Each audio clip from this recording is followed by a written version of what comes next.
Selamat datang di channel Sumber Belajar, media belajar masa kini. Mari kita belajar materi kelas 5, tema 8, subtema 2, pembelajaran kedua, yaitu tentang pola lantai gerak tari dan tentang siklus air dan bencana kekeringan. Mari kita simak video berikut ini. Pola lantai gerak tari. Pada saat menari, penari kadang bergerak ke kiri, ke kanan, maju, mundur, atau bergerak membentuk lingkaran.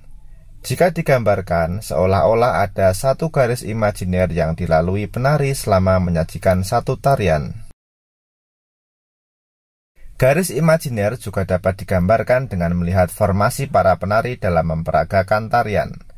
Para penari dapat membentuk formasi garis lurus, lengkung, segitiga, atau lingkaran. Bentuk formasi garis dapat berubah-ubah selama penari menampilkan sebuah tarian. Garis imajiner yang dilalui oleh penari saat melakukan gerak tari disebut pola lantai.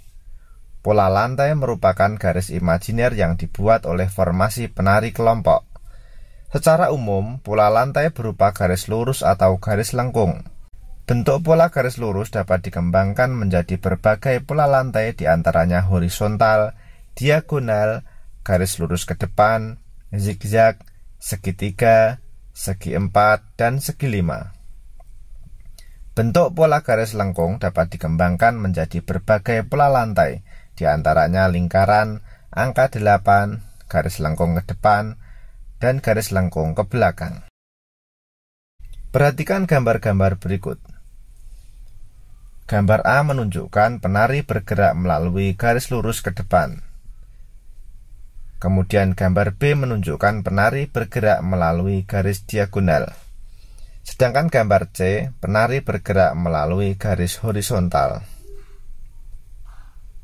Pada gambar D, penari bergerak melalui garis diagonal. Pada gambar E, penari bergerak melalui garis lurus ke depan.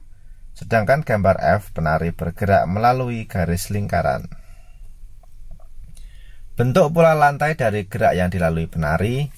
Gambar A, formasi penari membentuk pola lantai diagonal. Gambar B, formasi penari membentuk pola lantai segi lima. Gambar C, formasi penari membentuk pola lantai garis lurus ke depan. Selanjutnya untuk gambar D, formasi penari membentuk pola lantai zigzag. Gambar E, formasi penari membentuk pola lantai lingkaran.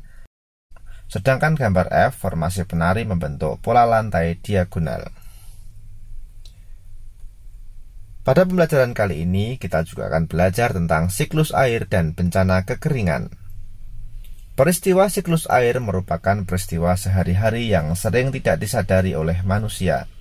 Siklus air menghasilkan air bersih yang berguna untuk kehidupan manusia. Manusia memerlukan air bersih antara lain untuk keperluan rumah tangga, keperluan industri, dan juga pertanian. Siklus air menghasilkan air bersih. Pada saat proses penguapan, kotoran pada air tidak ikut menguap. Uap air yang menguap adalah uap air yang bersih.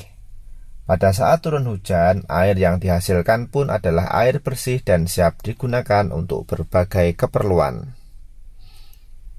Air hujan yang jatuh sebagian akan diserap oleh tanah, lalu menjadi air tanah.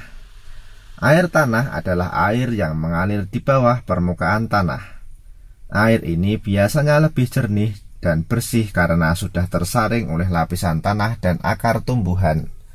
Untuk mendapatkan air tanah, manusia membuat sumur dengan cara menggali lubang. Air hujan yang tidak terserap oleh tanah akan terus mengalir menjadi air permukaan. Lalu air itu menuju tempat yang lebih rendah seperti sungai, danau, dan laut.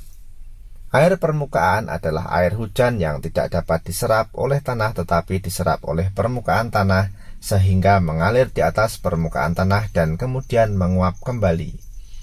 Air ini biasanya lebih kotor karena mengandung lumpur. Air ini juga biasanya membawa berbagai macam material dari proses erosi. Pada musim kemarau, air hujan yang turun menjadi berkurang. Air hujan yang turun biasanya langsung diserap oleh tanah menjadi air tanah. Jika air sungai dan danau surut akan menyebabkan berkurangnya penguapan air sebagai pembentuk titik-titik air di awan. Akibat dari semakin sedikitnya awan adalah semakin berkurangnya curah hujan. Oleh karena itu, sumur-sumur penduduk pun menjadi kering. Di saat inilah biasanya terjadi kelangkaan air bersih. Jika kelangkaan air bersih terjadi dalam waktu yang panjang, bencana kekeringan akan terjadi. Kita biasakan menghemat penggunaan air dalam kehidupan sehari-hari. Demikian penjelasan dari kami. Jangan lupa like, share, dan subscribe channel Sumber Belajar. Terima kasih.